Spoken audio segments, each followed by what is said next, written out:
morning, I'm Jessica Lovell. Today, we bring you an encore presentation of one of our very favorite programs. Our team is working hard behind the scenes to bring you more amazing stories when our live programming returns in September. If there is an urgent update from the health system, of course, we will be here to let you know first. Until then, please enjoy this encore presentation and make it a great day. Coming up today, skin cancer is rarely one and done. We meet a man today who needed surgery more than a decade after his original diagnosis. And we'll talk more about his journey to survivorship and the best ways to protect your skin this summer.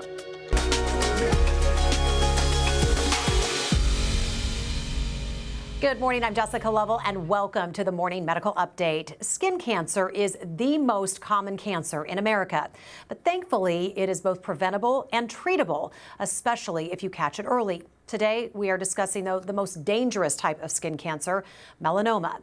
We'll also hear why skin checks are so important. And when checking your skin at home, remember these three words: new, changing, and unusual. Take note of any new moles or blemishes you have. Also check if your spots are changing in color, size, shape, or texture, and be vigilant with any spots that have any unusual outline or are constantly itching or hurting. And if you do see something concerning, do not delay in asking your doctor or getting to a dermatologist. And then later, we're going to ask about the newest advancement in skin cancer, a brand new cell therapy for metastatic melanoma. We'll get to that in a bit, but right now I am joined by Dr. Gary Doolittle, sitting right here next to me. He is an oncologist at the University of Kansas Cancer Center, specializing in melanoma. He is also the medical director for the Masonic Cancer Alliance. Good to see you. Good to see you. As always. We also have across from me Dr. Luke Selby. He is a surgical oncologist specialized in skin cancer treatment and research. And we've got Kevin Shea with us today. He is a melanoma survivor. Thank goodness. How are you? I'm doing well. How about you? Very good. Just glad to have everybody sitting here today to talk about something really, really important and that can affect really anyone. So Kevin, I want to start with you. You were first diagnosed with melanoma 12 years ago. Mm-hmm. How did you end up getting diagnosed? What did you notice? So, yeah, I was initially diagnosed 12 years ago. I was 25 years old at the time. I had a really suspicious mole on my left forearm, and everybody around me was really concerned about it. What did it look like? You say, what does suspicious look like? It had probably all the characteristics of melanoma. It was larger than a pencil eraser. It was raised and lumpy, several different colors, and it was really itchy. So it very suspicious. Yes. But I was a typical 25-year-old guy who didn't want to spend any time in a doctor's office, and I felt like I had an active lifestyle. I was in the best shape of my life. So why would anything bad happen to me? So I was just really stubborn about getting in to see a dermatologist. Thankfully, my parents and some close friends just kept begging me and wouldn't let it go. And their persistence probably saved my life, because I probably was never going to go in to see a dermatologist on my own. So I went in there and found out that it was melanoma. And what was that moment like? It was a gut punch. Being 25 years old, the world is your oyster when you're that age. I was only a few years removed from college. Felt like I was going to conquer the world, and then, your life just comes to a screeching halt when that happens.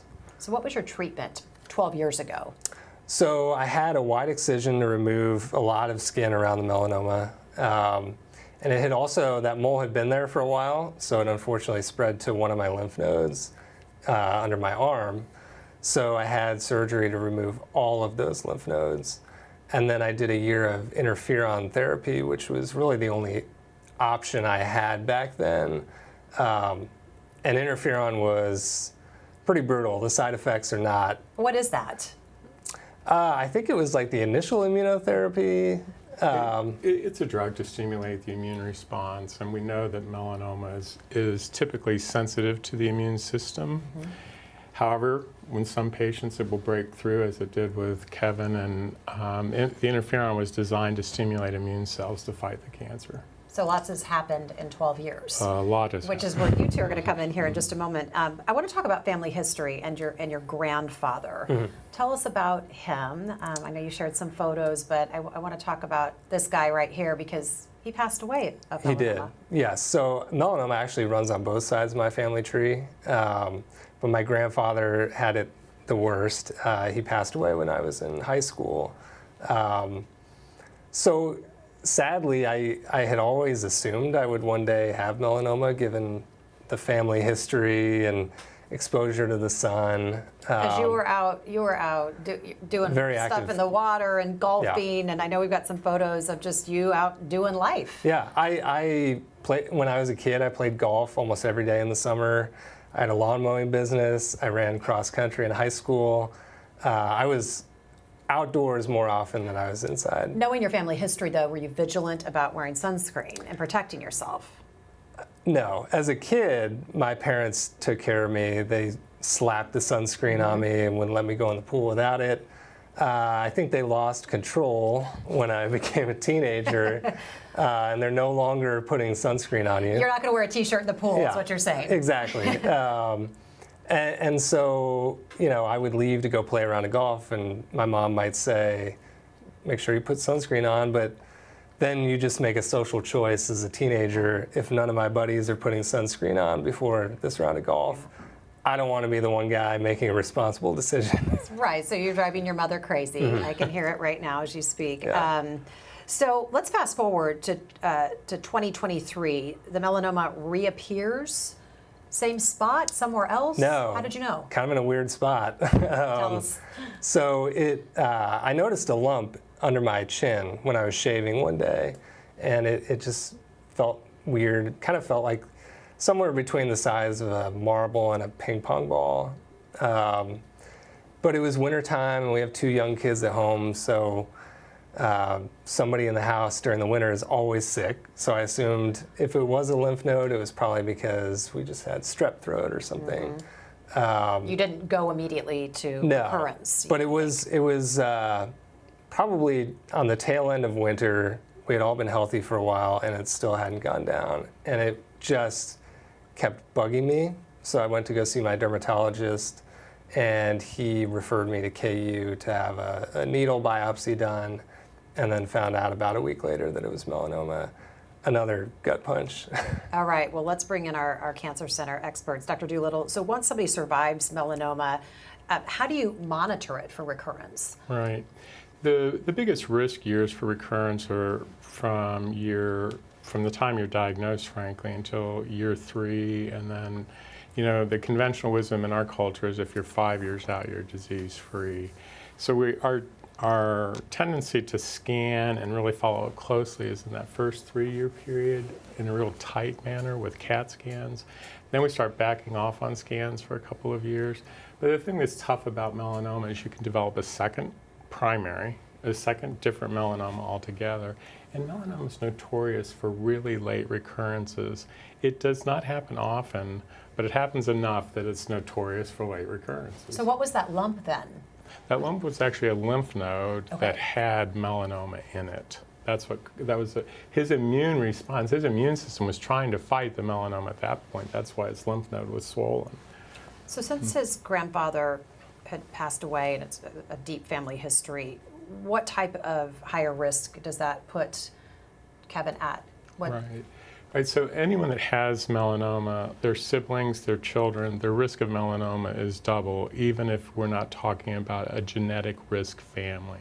So say my risk is 2%, but for Kevin's children, the risk is going to be higher, not only because he's had melanoma, but also because of his family history. Patients that have melanoma but no family history, their children, their risk is still double. So it's 4 to 5%. It's not something to lose sleep over as a parent, but it's something to be vigilant about and make sure you really instill the sunblock, sun protection, that type of thing. And Kevin's classic, right? I mean, the biggest risk sun exposure years are 15 to 25. Those are where we think you get your... When you're not necessarily at your smartest. No, well, or you... You're not as good at listening to directions. Okay, that's a nice way You're of putting just it. a rebel. You're just a sun rebel. Well, and you were mentioning before we started the program, you always say you used to have red hair and Right. freckly and blue eyes, and I'm looking at I think we all have blue eyes and we're fair, and I've had skin cancer removed from my body as well. So what kind of risk is this table at? Right. Because of what we look like. And, Luke, jump in here with me too, but we can be at risk just because of our physical coloring and makeup. We do not produce the right skin pigment that protects us from UV radiation. For someone that has red hair, blonde hair, blue eyes, family history, multiple moles, on drugs that suppress the immune system, you're at a higher risk for developing melanoma. Anyone that burns, anyone that's used tanning salons frequently are at higher Are those risk. still even open? Are those allowed to even be open? they're open, all right. They're more open than we would like. Well, I bet. Okay, so jump in, Dr. Selby. Yeah, so the risk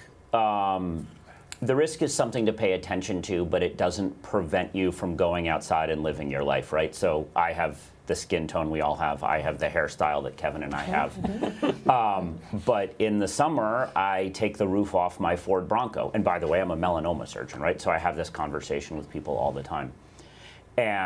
But I spend time at the pool, I spend time outside. I just admitted publicly to driving a convertible in the summer. But in my car and in all of our swim bags and in the kids' soccer bags, we have sunscreen, I have wide brim hats. As much as possible when I'm outside, I'm wearing a shirt, and really as much as possible, I'm wearing like a long sleeve SPF protective shirt.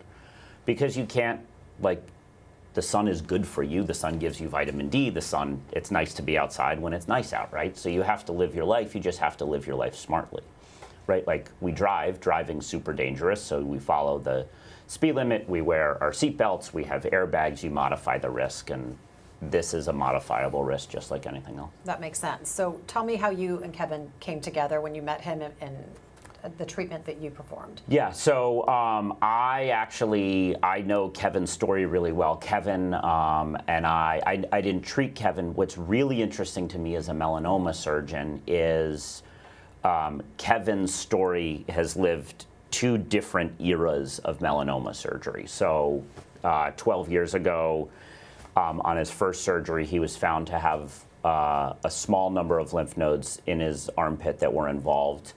The surgeon then, which was the standard of care at that point, went and took out all of the lymph nodes functionally immediately once we learned that. And then Kevin saw a medical oncologist and for a year got interferon, which was the best drug we had at that point. Fast forward 12 years, Kevin was found to have a lymph node under his neck. If that had been found, let's say, a year after the armpit, he would have first had all of the lymph nodes in his neck taken out and then gotten a year of interferon. The drug that he got now is probably the grandchild of interferon.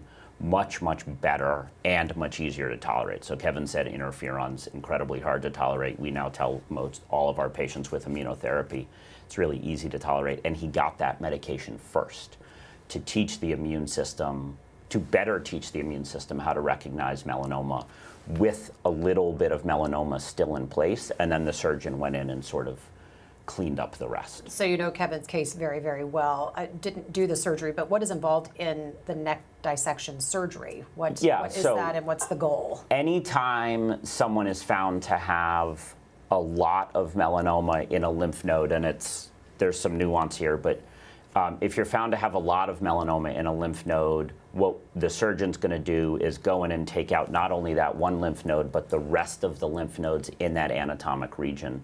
The three biggest areas in our body are the neck, the armpit, and the groin.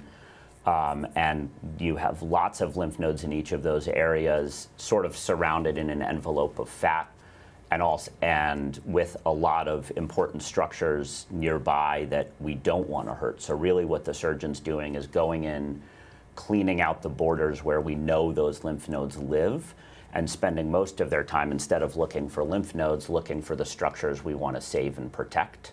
And if you save and protect those structures and you get out all the fat, with it comes all the lymph nodes. So does that mean Kevin's in the clear? We hope so. Really, it's rare for a surgeon to admit this publicly, but the most important person in Kevin's care is not the team of surgeons that he's had, but it's the medical oncology team. We know when melanoma has learned to spread from one spot to the other that it's more aggressive, it has a propensity to keep spreading. And if a surgeon can go out and take out disease in one spot, that's great. But if you spread from point A to point B, we worry you've spread to point C. And medication, what we call systemic therapy, that's going to go everywhere, is really the most important thing. So, Dr. Doolittle, we know we're supposed to get skin checks every year. Is that how often you're going to see Kevin, or more often? Oh, we'll see Kevin more often. We're great friends and will continue to be. You never thought you were going to be friends with Dr. Doolittle, did you? Every 3 to 4 months for a while yet. And then this will go on for 5 years at least, and then even annually after that. The skin checks will continue for life. You know, it is about kind of approaching your life just a little bit differently, but still living your life, right? Still going about and doing the kinds of things you want to do and enjoy.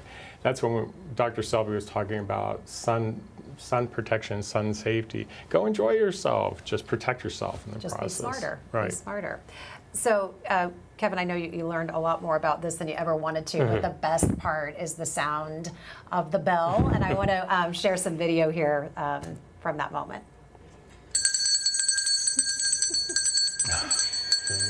We love that sound, and who was ringing that bell? That's my 4-year-old son, Quinn. He saw a loud bell and couldn't resist the urge. I think he was more excited to ring the bell than I was.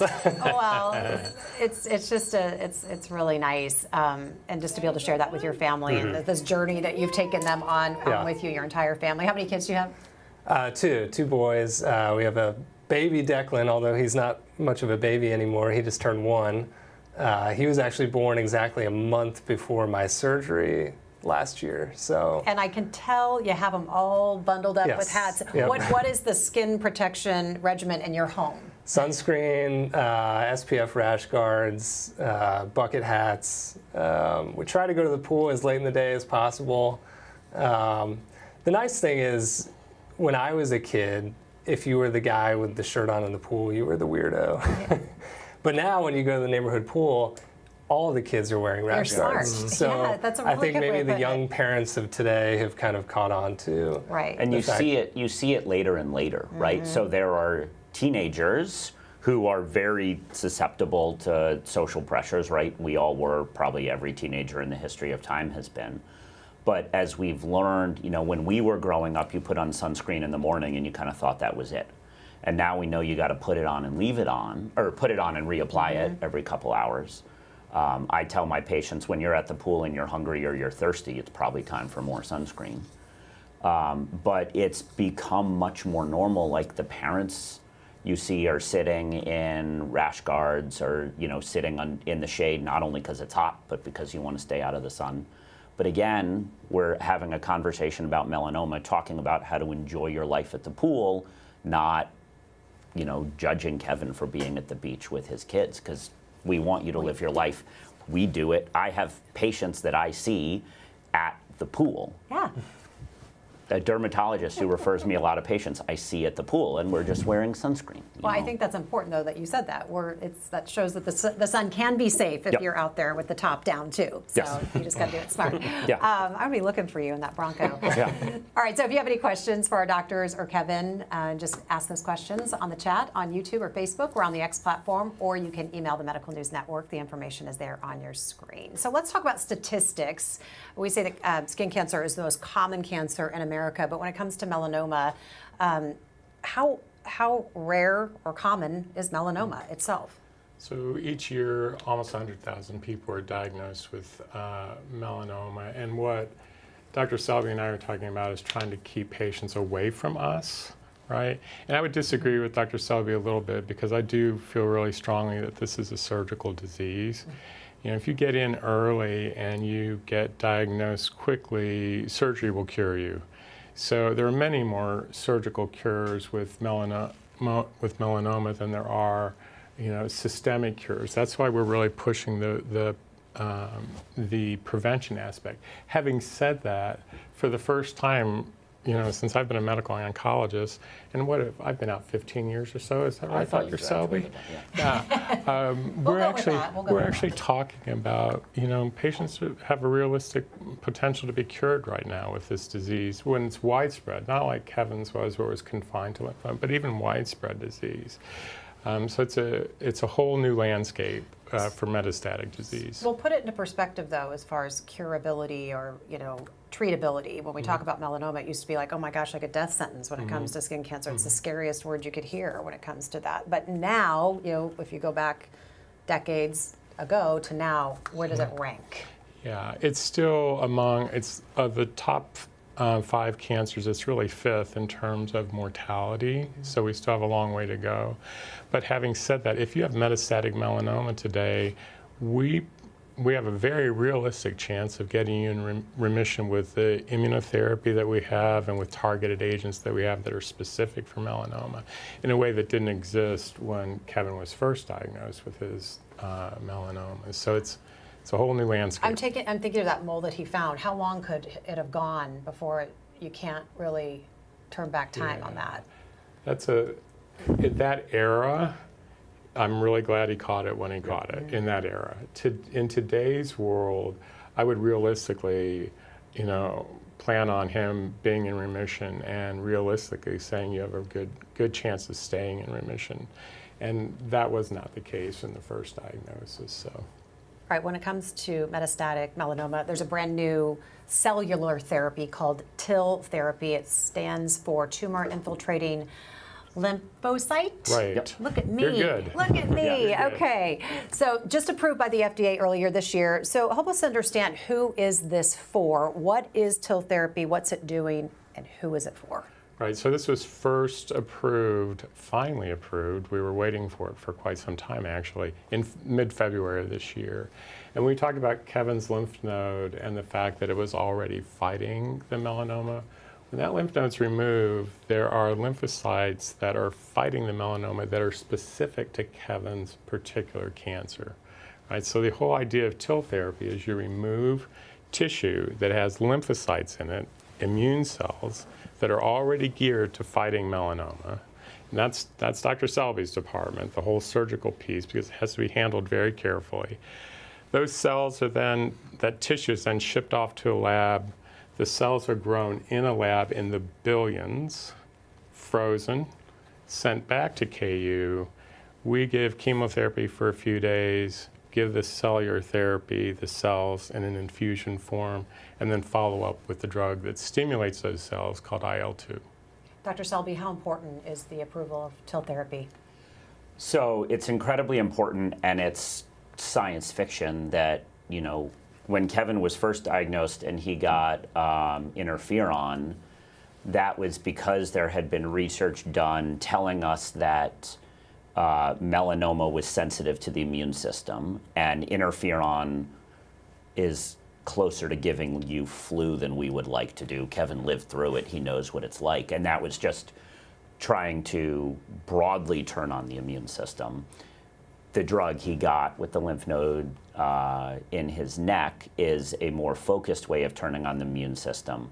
But it's still not, as Dr. Doolittle said, not super specific to what you have. Now what we can do is if you have a site where we know you have melanoma, we know that the immune system's going to be there, and if we can take it out surgically with limited morbidity, we have the ability to, instead of stimulating the entire immune system and hoping that the subset of it that recognizes the melanoma gets turned on, we can take the subset of it that we know recognizes the melanoma and just grow that in the billions and billions.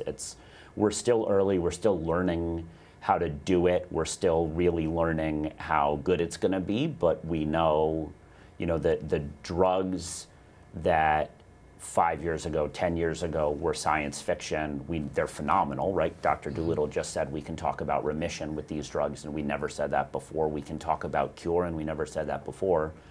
We know they're not as good as we hoped they would be, because nothing's ever as good as you hoped it would be.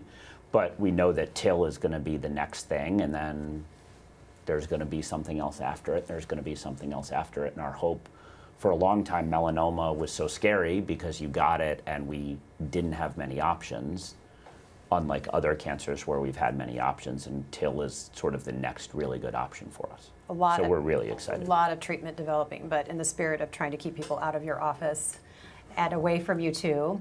And I know you guys are besties, but we want to eliminate that as much as possible. So let's talk about some tips. We talked about those 3 words: new, changing, and unusual. Talking about looking at the different moles and marks on your body. Any other tips that we should be thinking about that would Kevin tip us told off? us about a couple, like itching, bleeding, pretty much anything that doesn't seem right to the patient, point it out to your provider, right? Because we talk about skin checks, and one of the first things a dermatologist will ask you is there any mole or anything that's bothering you today, right? So anything that you feel like is not normal for you or different, report it. But sometimes when I get my skin checked, there'll be something that I think looks weird, and they'll go, no, that's not weird. But then they'll be like, well, let me look at this though, because sometimes it's You're doing your part. I mean, yeah. You're doing exactly what you're supposed to do, and the dermatologist is too. And everybody should get their skin checked. There's nobody exempt I feel pretty from strongly about that. Okay. Yeah. But you're talking to a skin cancer team everyone. here, Yeah. so everyone. Okay, put it on your screening That's list, it. just like everything else we do.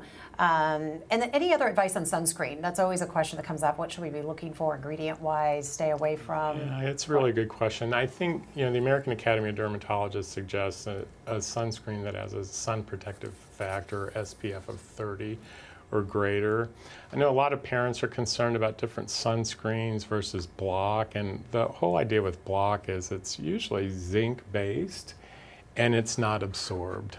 And so a lot of parents feel more comfortable with that right now because some of the screens that you spray on or that you apply, there is some absorption. Having said that, they're all safe. They've been tested. Yes, there is some absorption, but they're safe. And boy, the benefit far outweighs the risk in something like this. What I tell my patients, and especially my patients who are parents, so I have an 8 and 11-year-old.